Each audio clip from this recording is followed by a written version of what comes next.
Quando a gente pensa nessas dependências, logicamente, a gente tem essa dependência física, né? Então, vai ter uma liberação de dopamina, então, vai ter esse mecanismo de recompensa. Isso vai ter um maior controle sobre a estabilidade, sobre emoções negativas. E os efeitos cognitivos positivos da nicotina vão aumentar também a concentração no nosso paciente, porque ele é estimulante, né? Então, qualquer coisa que estimula, você vai se concentrar mais, né? Mas não necessariamente, assim, lógico que tem um limite, né? Porque se você tomar, por exemplo, muita cafeína, você pode ficar ansioso, né? Se você fuma muito, tem muita nicotina, você pode piorar uma ansiedade. Então, mas naquele primeiro momento onde a pessoa fuma aquele primeiro cigarro, ele vai ter uma sensação de prazer muito grande, uma sensação de recompensa muito grande, né? E aí isso que gera um dos maiores problemas, né? Porque essa dependência física na nicotina vai acabar levando a outros problemas, porque essa substância dentro do nosso aumenta muito o prazer. Né? Ele excita e aumenta a vigilância, melhora o rendimento nas tarefas e tem aquele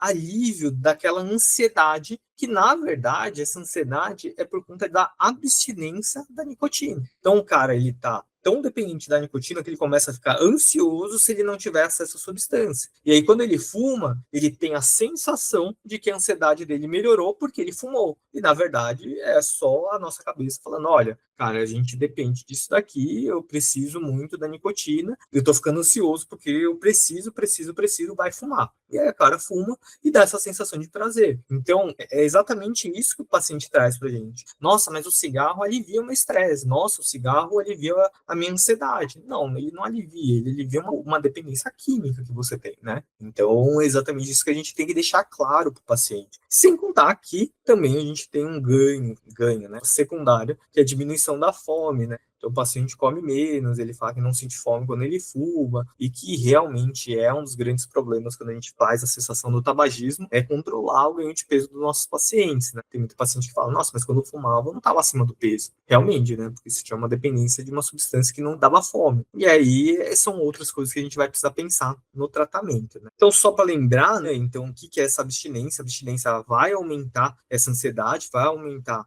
a fome do nosso paciente e vai diminuir a concentração, vai diminuir o rendimento deles. Se for uma dependência mais grave, pode causar tontura, pode causar um aumento da irritabilidade, agitação, o paciente não consegue descansar, não consegue dormir direito, né? E tem esse desejo forte de fumar. E quando ele está em abstinência, como ele aumenta a fome, ele acaba ganhando peso. Né? Então, todos os pacientes que estão entrando no esquema de cessação do tabagismo, é muito importante que você reforce sobre uma dieta adequada, sobre atividade física, porque senão esse paciente vai ganhar peso. Não é incomum. Tem vários pacientes que participam do grupo do tabagismo, lá 6 meses, 8 meses, um ano depois, eles têm uma média de ganho ponderal de 10, 15 quilos, né? Que é bastante coisa, né? Se for um paciente emagrecido, até que ok, né? Mas a maioria dos pacientes não gosta de ganhar peso, né? Sem contar que a gente vai ter outros problemas decorrentes de um sobrepeso, de uma obesidade. E aí, logicamente, que toda essa dependência física vai causar uma dependência psicológica importante no nosso paciente, né? Porque se você tem um mecanismo de recompensa, basicamente essa substância vai funcionar como um regulador de situações emocionais. Então, ele começa a entender o cigarro como um ansiolítico.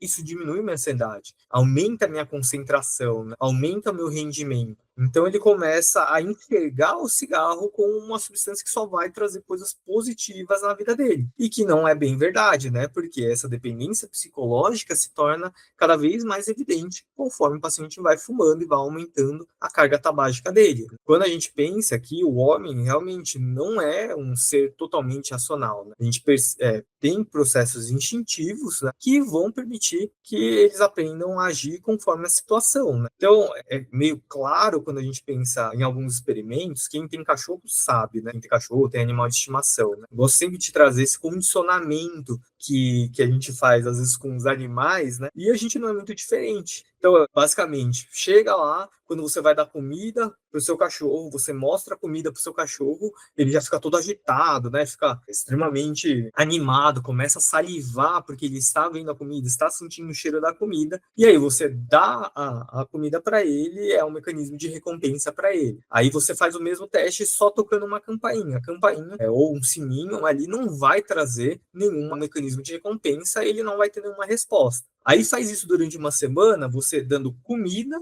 depois de tocar a campainha, né? Depois de tocar um sininho. Toca um sininho e aí você dá comida pro cachorro. Depois de uma semana, ele vai estar condicionado. Ele vai entender, cara, toda vez que toca o sino, eu ganho comida, esse é o meu mecanismo de recompensa. E aí ele fica extremamente feliz, todo mundo fica abanando o rabinho, fica maluco, né? Subindo no sofá, porque ele sabe que vai ganhar comida. Aí depois você tira, né? Tira a comida e toca só o sininho, toca só a campainha. Cara, o cachorro vai ficar excitado, ele vai ficar estimulado ali, vai salivar, porque ele vai achar que vai ganhar comida. Então, é um reforço positivo na vida dele. E agora, a partir desse momento, ele está condicionado, porque ele associa a campainha, né, o sininho, à comida, à recompensa. E aí, a partir do momento que você tira a comida, ele só associa a recompensa. Então, tocou o sino, recompensa. Tocou o sino, recompensa. Então, é exatamente assim que o cérebro humano funciona, né? É muito engraçado a gente pensar que isso funciona para os animais e a gente esquece que vai funcionar para a gente também, né? Então, a gente tem que entender, né, que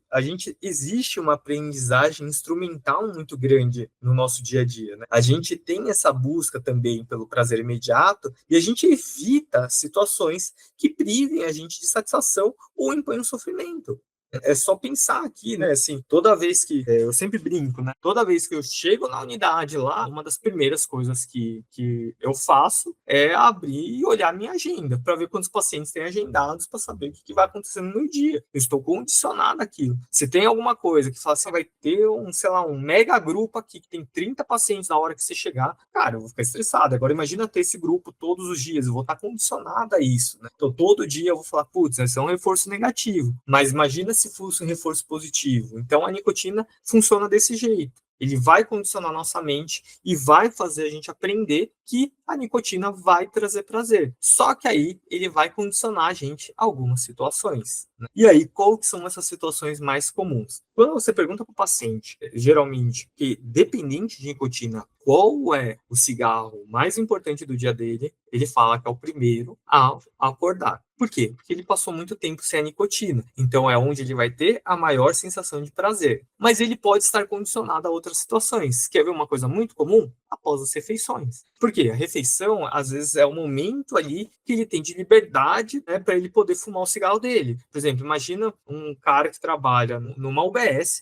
então trabalha lá ou num hospital, ele não pode fumar dentro do hospital. O que ele vai aproveitar? O intervalo dele para ir fumar. Então, ele aproveita o almoço, aproveita o intervalo do café dele, para ele poder ir lá e fumar um cigarro. Então, ele fica condicionado. Toda vez que eu almoço, eu fumo um cigarro. E eu tenho um mecanismo de prazer. É a mesma coisa do que usar o computador, é a mesma coisa do que tomar um cafezinho, né? O paciente, cara, que fuma e toma café é exatamente isso. Toma um café, fuma um cigarro. Ou bebidas alcoólicas. Então, eu bebo só quando eu vou para balada com os meus amigos, né? Ou, eu fumo, então, quando eu vou lá e saio pro barzinho. Ou quando eu saio de fim de semana. Ou quando eu chego em casa, eu tomo uma cerveja, tomo um cigarro. Ou tô dirigindo, no estresse lá do trânsito, eu fumo um cigarro. Ou quando eu ligo para alguém, ou quando eu vou para um banheiro. Então, tudo isso é um condicionamento da nossa mente, né? Então, ele vai começar a relacionar essas atividades ao prazer do cigarro. Então, a partir do momento que ele associa esses dois aqui, é muito difícil desassociar. Então, dissociar essas coisas aqui na nossa cabeça é muito difícil de fazer. Por isso que eu falo, não adianta só passar a medicação para o paciente. Não adianta falar, olha, para de fumar. Cara, esse cara precisa de terapia, esse cara precisa de acompanhamento, né? Porque a mente dele já não funciona, ele já não entende que aquilo está fazendo mal para ele, né? E aí ele não se relaciona a essas atividades a um hábito ruim. Então, é importante